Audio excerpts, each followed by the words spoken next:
60 वर्षात काँग्रेस करू शकले नाही ते 10 वर्षांमध्ये मोदींच्या नेतृत्वाखाली केंद्र सरकारने करून दाखवलं।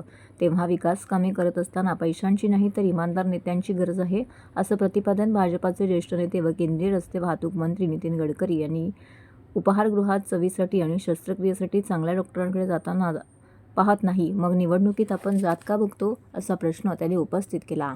ठाणे शहर विधानसभा मतदारसंघातील भाजप महायुतीचे उमेदवार संजय केळकर यांच्यासह कोपरी पाचपाकडीत मुख्यमंत्री एकनाथ शिंदे, ओवळा माजी वेड्यात प्रताप सरनाईक, मुंब्रा कळव्याचे राष्ट्रवादीचे उमेदवार नजीमुल्ला यांच्या प्रचारासाठी ज्येष्ठ नेते नितीन गडकरी यांची सभा ठाण्यातील गावदेवी मैदानामध्ये पार पडली।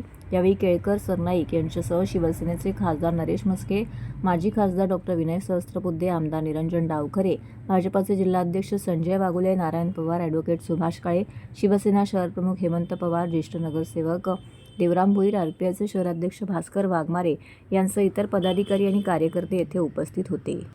सभा असल्या कारणानं मैं आता हूँ, मैं बाद में आता हूँ, पहले इनका करिए।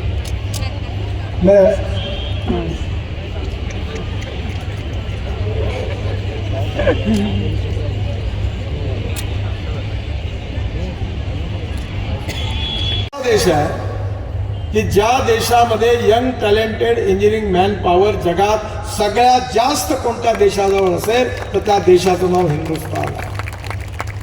आणि म्हणून या देशाचे पोटेन्शियल लक्षात घेता आपला देश खऱ्या अर्थाने जगामध्ये सगळ्यांना दिशा देणारा विश्वगुरू कसा बनला पाहिजे हीच आपल्या सगळ्यांच्या मनातली इच्छा आहे। आणि म्हणून त्याकरता आपल्याला आर्थिकदृष्ट्याही प्रगती केली पाहिजे।